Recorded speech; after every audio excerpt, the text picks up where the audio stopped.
Bem, continuando o vídeo aí, que a gente teve um problema de interrupção. Eu tô tendo um suporte aqui da Câmara da Veridiana Tonelli, pra quem não sabe, advogada dos direitos culturais. E aí vamos continuar, né, o diagnóstico dos conselhos. E essa é a realidade dos conselhos estaduais, tá? Um tem eleição e o outro não tem eleição, as cadeiras são indicações.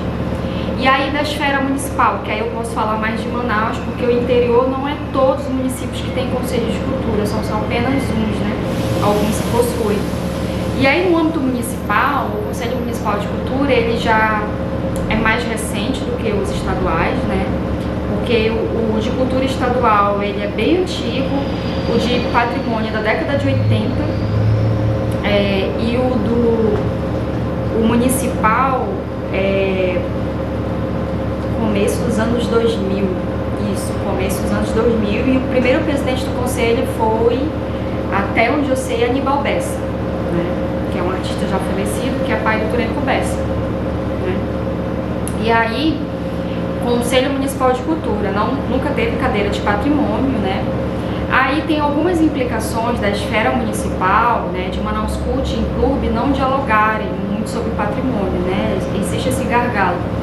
E aí em 2017 o Inclube articulou uma lei nova de patrimônio, porque já existia uma lei municipal da década de 80, e aí articulou uma nova lei na Câmara, mandou a minuta do projeto de lei, conseguiram aprovação na Câmara, e nessa lei prevê que também a criação, a partir dessa lei, do Conselho de Patrimônio Histórico Edificado, né? Ele é focado mais na questão do patrimônio edificado, que é a prerrogativa que o Inclube tem, né? Não à toa eles têm um setor lá de patrimônio histórico edificado.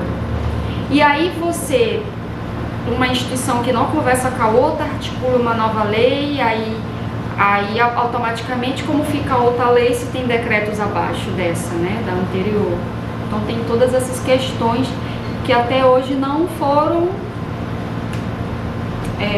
dialogadas, nem resolvidas entre, no caso, Inclube e Manaus Cult, né? Porque um conselho vinculado a Inclube e o outro conselho vinculado a Manaus Cult.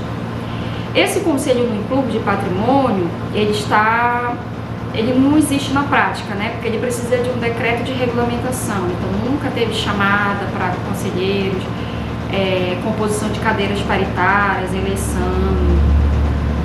Por enquanto ele não funciona, né? Que é uma coisa que a gente tem que pressionar para ele começar a funcionar e dialogar com a Manaus Cult, já que ele existe na lei, né? E começar a se organizar para pedir novas cadeiras, para incluir o patrimônio imaterial, para ele não ser só de patrimônio histórico edificado, para ele ser de patrimônio cultural, que aí contempla o material e o imaterial, né?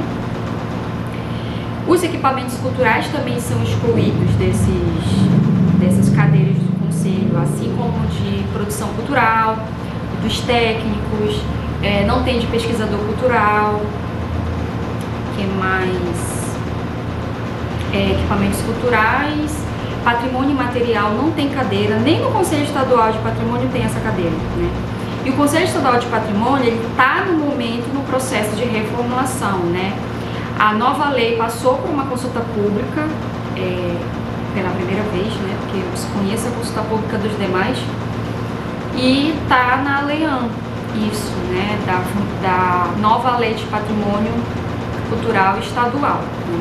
E essa nova lei, ela tenta amarrar, tenta sanar, resolver aqueles problemas dos tombamentos, né, e registros de patrimônios culturais entregues como títulos pelo Poder Legislativo, né? E aí ela tenta amarrar lá que, beleza, a Assembleia não quer parar de distribuir título de patrimônio, que nem é prerrogativa deles, mas ok, vocês querem fazer isso, então o procedimento vai ser, fica isso só como pedido de vocês, aí vocês fazem a lei o que quiser e depois vocês enviam para o executivo para fazer o processo técnico, se realmente vai ter inventário, se aquilo tem um significado cultural, se tem envolvimento coletivo nisso e etc, né? Não é o certo, que eu desconheço qualquer regulamentação ou legislação que vá por esse caminho no Brasil. Eu imagino que isso vai ser o primeiro caso brasileiro, né? Porque além do Amazonas e Manaus, outros estados também estão com esses problemas do legislativo fazerem leis de tombamentos e registro do patrimônio cultural, né? Que nunca na história foi papel deles, é sempre do executivo, né? O legislativo ele só faz a lei maior, né? Que rege o patrimônio, e aí o executivo faz o decreto de regulamentação, depois tem os regimentos internos e etc, né? É assim que funciona na teoria e na prática, né?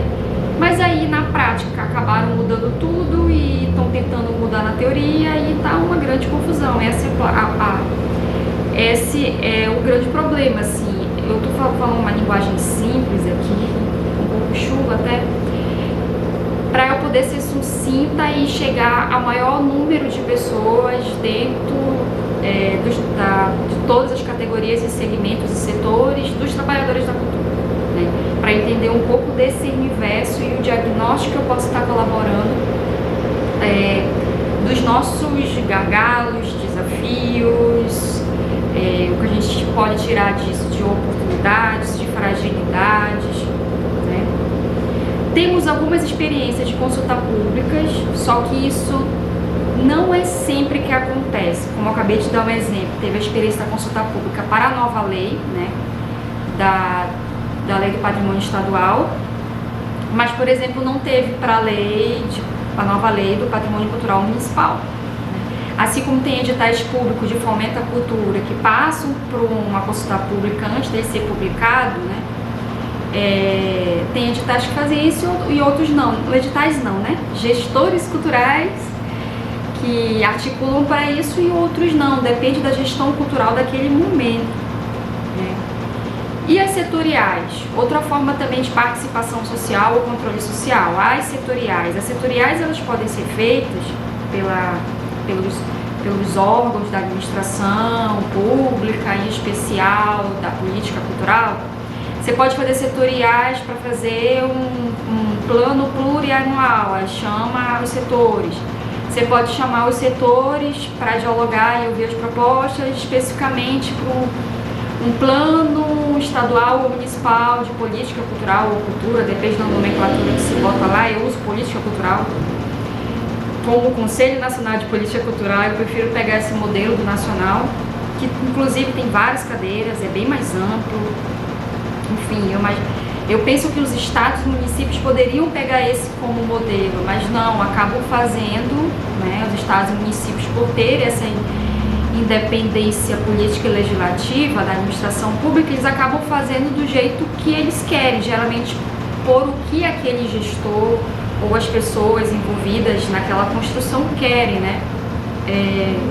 Por isso que aí acaba acontecendo aqui a não representatividade nessas cadeiras, que isso dificulta e inviabiliza o objetivo principal, que é a participação social, é ser os instrumentos e mecanismos para uma democracia participativa, porque isso de fato no Brasil ainda não existe, né? A gente tem as primeiras experiências, sobretudo a partir de 2003, lá do primeiro mandato do presidente Lula, que começaram a ter essa institucionalização de ter participação social. Houve algumas experiências no passado, mas elas não eram institucionalizadas, né? Elas não estavam previstas em lei e processos institucionais de formulação de políticas públicas. Quem analisa políticas públicas sabe disso, quem trabalha com serviço social sabe disso, né? Dos instrumentos de controle social, as pessoas chamam de participação, enfim, cada um acaba chamando de uma forma. Agora, vamos falar das conferências e do meu relato pessoal. As conferências, elas só acontecem quando o Ministério da Cultura convoca e dá um prazo para os municípios e os estados enviarem os seus delegados, né, de município para estadual e do estadual para o nacional, né, que aí vai os representantes dos estados para a Conferência Nacional de Cultura. Para isso tem que ter uma chamada. A gente não tem conferência desde 2012, 2013, foi a última que teve, estadual e municipal, e a Conferência Nacional. E aí, como a gente passou aí por um processo nebuloso, gestão Temer, Bolsonaro, todos os instrumentos de participação social eles foram suspensos. Algumas coisas funcionaram, mas do Ministério da Cultura não estava funcionando, né? E aí, o que acontece, né? Muita coisa ficou parada no tempo e no espaço. Então, como tem muito tempo, ou as pessoas que participaram das conferências esqueceram de como funcionava a dinâmica, ou algumas pessoas que estão nesse momento ativas, ativas no sentido assim, trabalhando com cultura, querendo ter mais participação, ser contemplado, participar das decisões e formulação de políticas públicas, acontece de as pessoas ficarem um pouco perdidas no sentido informacional, e eu super entendo. A própria divulgação dessa Conferência Municipal de Cultura que foi realizada ontem foi uma divulgação acho que de uma semana, um prazo de inscrição acho que uns 3 dias, basicamente mais nas redes sociais institucionais, circulando em grupos e canais de WhatsApp, enfim. Eu não vi isso na imprensa, eu não vi.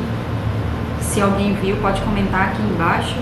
Conheço várias pessoas que não estavam sabendo, e a gente sabe que com essa atual gestão cultural municipal, né, que já está com esse pequeno histórico desde do seu início, de não ouvir os setores, categorias, segmentos, de lidar com uma forma mais de política patrimonialista, que é isso que acontece.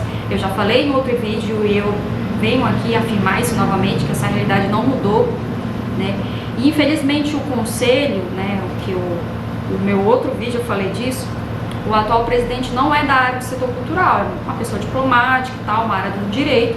No entanto, não é uma pessoa que tem experiência, né? Ele nunca participou de conferência municipal de cultura, eu acredito que tenha sido a primeira vez dele ontem, né? Os conselheiros municipais, eles estão terminando o mandato, eles precisam entregar algumas demandas, né? E essa da conferência municipal é uma delas, né? Enfim, eu não estou aqui para fazer nenhuma crítica pessoal a ninguém, né? O que eu quero falar é de uma conjuntura, de um cenário de resistência e passividade, ou de inércia, cansaço que a gente tem vivido. Desde a pandemia, os trabalhadores da cultura, eu posso falar mais por Manaus, né, do interior, eu não tenho essa experiência para falar sobre eles, né? Eu deixo para nossos colegas do interior falarem. Aqui em Manaus, desde a pandemia e do desmonte da gestão cultural municipal, de tudo que foi construído ao longo de 8 anos, mesmo que eu tenha críticas, a gente passou por momentos muito difíceis. Fomos a primeira categoria que parou de trabalhar, se isolar, não tem mais eventos, equipamentos culturais fecharam. E nós sentimos muito isso financeiramente, saúde mental, e nos juntamos taticamente muitos grupos e movimentos. O movimento Mobiliza a Cultura, ele já existia, mas ele se fortaleceu na pandemia. Também o movimento Fora Cabide de Emprego, né, que foi no começo dessa gestão da Manaus CUT. A gente se movimentou bastante, muita gente mobilizada, houve uma união tática. E depois que a pandemia acabou, claro, todo mundo vai trabalhar nas suas categorias, segmentos e muitas vezes agir de forma comparativista, o que é normal, né, não tem problema nenhum. E a gente estava feliz que depois de tanto tempo haveria uma conferência, e mesmo com uma gestão cultural municipal problemática, com uma péssima divulgação e cumprindo basicamente uma demanda nacional, porque tem prazo, tinha que fazer.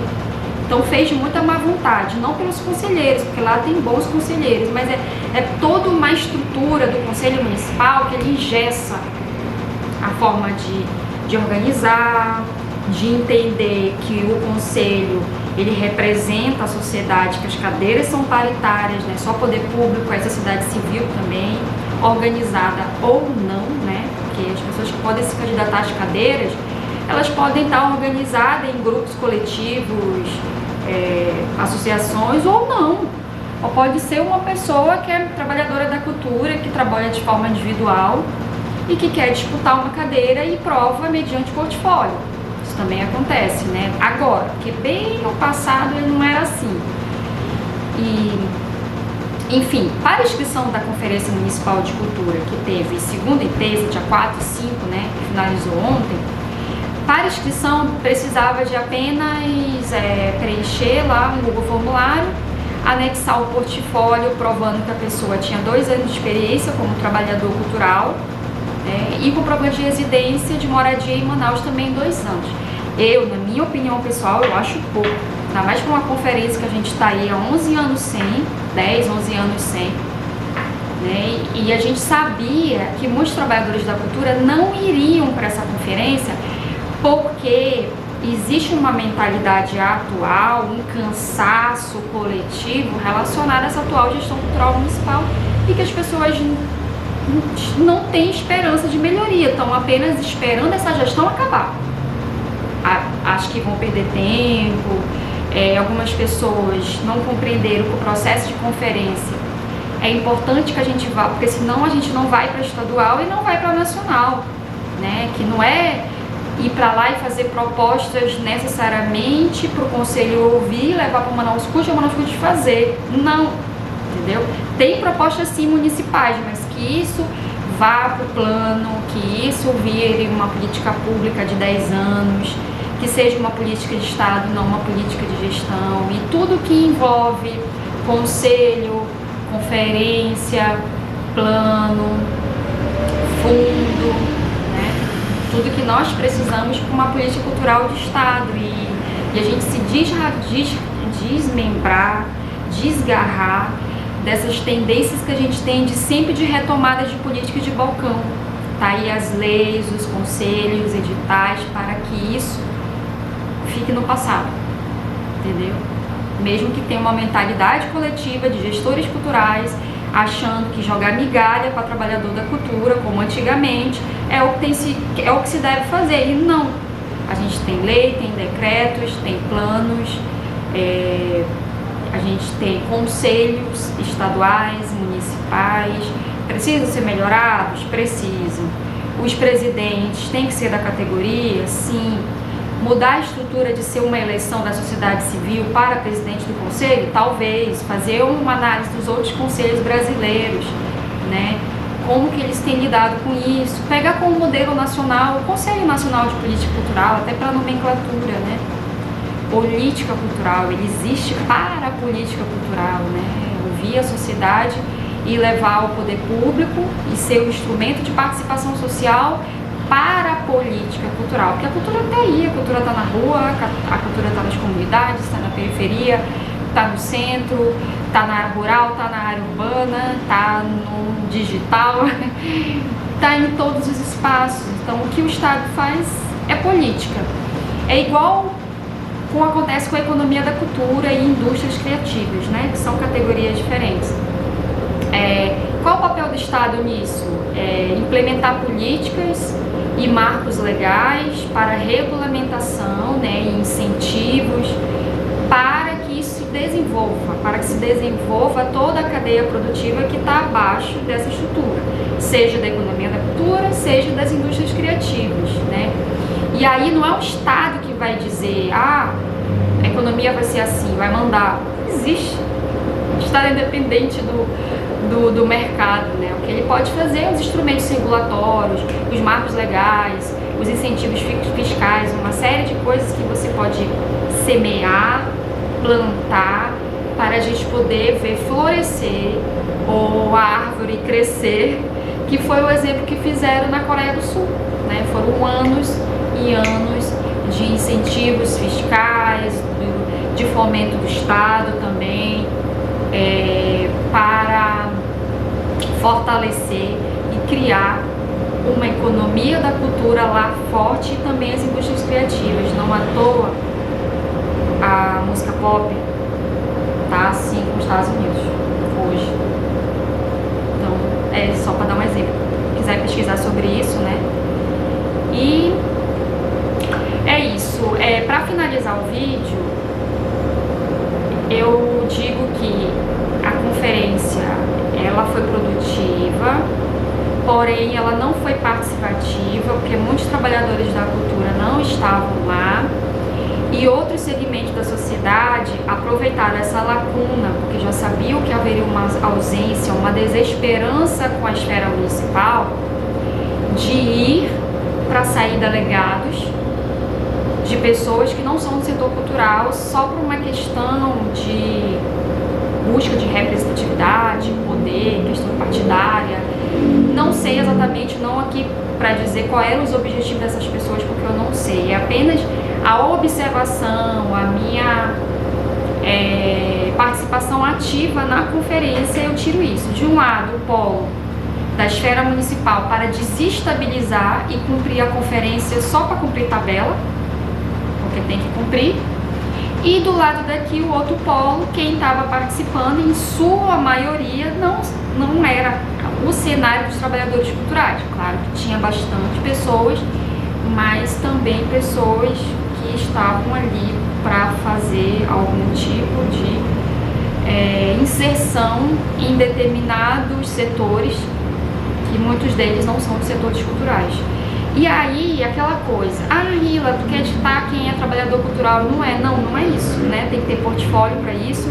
A gente pode pedir, enquanto cidadão, o espelho disso, das inscrições, até porque isso, pessoas que foram votadas para ser delegadas, que vão nos representar na estadual e na federal. E essas pessoas realmente são, o conselho tem como provar pra gente, né?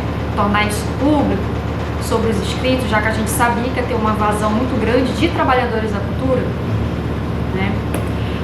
No eixo que eu estava participando, que era Identidade, Memória e Patrimônio, metade das pessoas que estavam lá eu nunca vi em nenhum evento ou debate ou discussão relacionada a patrimônio.